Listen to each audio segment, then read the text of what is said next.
Well, Charles, do you think you need a translator for this press conference after that? Você acha que vai precisar de tradutor ainda? Yeah. My English is little. Thank you, Charles. Well, first of all, congratulations on the victory. Another first-round stoppage. You're actually the first fighter to reach 20 finishes in the UFC. I'm curious if you were aware of that and what that record means to you. Grateful, thank you, thankful to God for all the opportunity that I've had.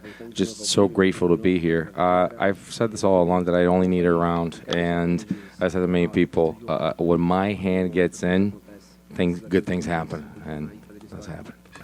It was an exciting fight as long as it lasted. He was on top of you for quite a bit before you got up and finished him. Did the fight play out as you expected, and did Beneil surprise you with anything?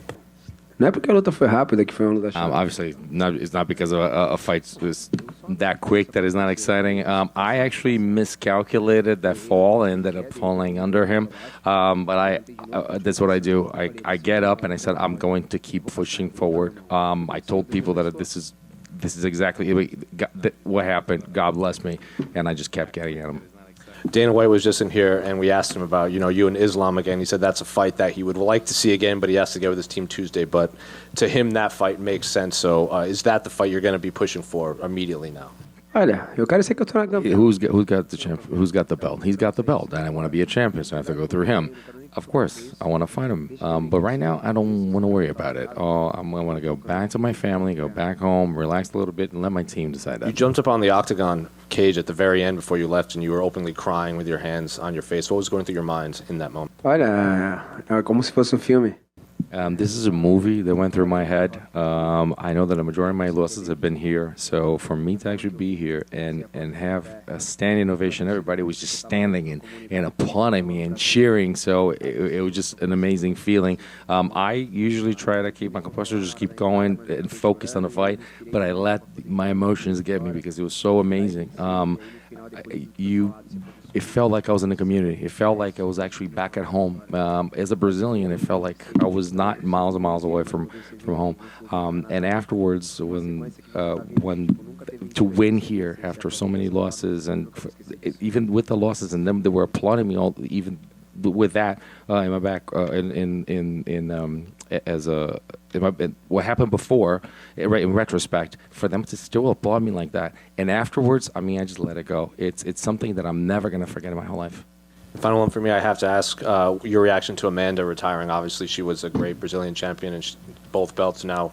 She's vacated, and she's no longer competing. What are your thoughts on her career and what you saw in there? Olha, de verdade. Someone that's going to be missed in MMA. Obviously, the fight itself, you saw what happened. She broke a record in significant strikes, so she came to play.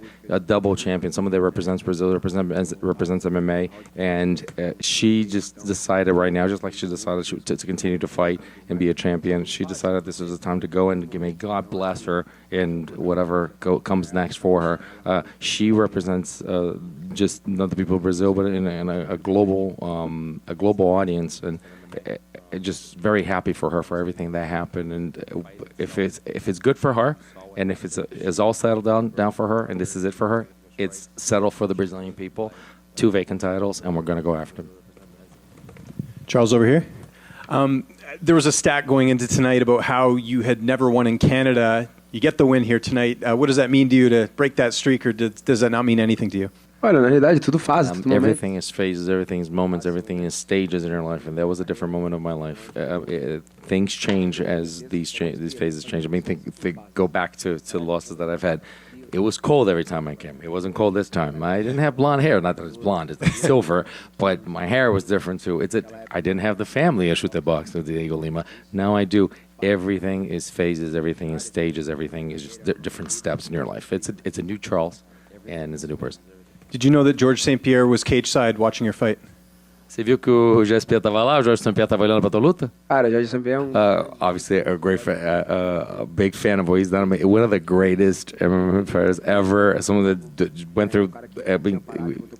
He actually lost with Doug Face and then came back for a title. He's done that before, so he's been one of the greatest. And I did not know that the man was there. If I had known the man was there, I would have said hi because I'm a great fan of him. And just last one from me. The focus is on that rematch with Islam Makhachev. I know you didn't want to talk about it pre-fight, but now that that's what's next, what would you do differently in the rematch? Nada. Eu não vou fazer nada. Eu vou ser simplesmente seu Charles. Só isso. Nothing. I wouldn't do nothing. I would just simply be Charles. That would be it. Why did you start learning English? Por que você começou a aprender inglês? Well, you don't need me for that one. Eu tô tentando aprender inglês, é difícil, mas eu tenho que tentar aprender, eu tenho que falar, sabe? I gotta learn. Slowly but surely, you gotta learn. It's difficult because there's a lot of steps to do that, but it's so important to actually connect with people, to be able to just kind of go navigate through life. And I'm so close to my fans, so it'd be bringing me even closer. I'm always using Google Translate, or I'm talking to the team. Kind of says, "Oh, this is incorrect." Listen, it slowly but surely, but I'm learning. Who taught you the phrase "show me the money"? E quem foi que te ensinou "show me the money"? A equipe, né? Show me the money, brother. Let's go. The team, man. Charles, there was a great moment on the Embedded series where you shared that your parents were on a fast while you were weight cutting. Is that something that your parents do for each and every weight cut? Todas as vezes. They always do that. It's always it's something they've been doing, and it's so cool to actually have that happen. And it's so important for them to be close to me. We go closer to each other because of that fast. But for every fast, every fight, they've actually done that in their own way. But they get into the same timing for the fights, and it brings us closer. Before the fight today, we spoke to my dad, and he was saying that don't be nervous, be calm. It's like the most nervous moment, it's the weight cut. We passed that. I'm calm. I'm going to go there. I'm going to shine. That's what I'm going to do. Thank you. Hope you enjoy your meal with your parents when you get back to Brazil. Muito obrigado e espero que você aproveite a primeira refeição com seus pais quando você voltar ao Brasil. Thanks, brother. Thank you.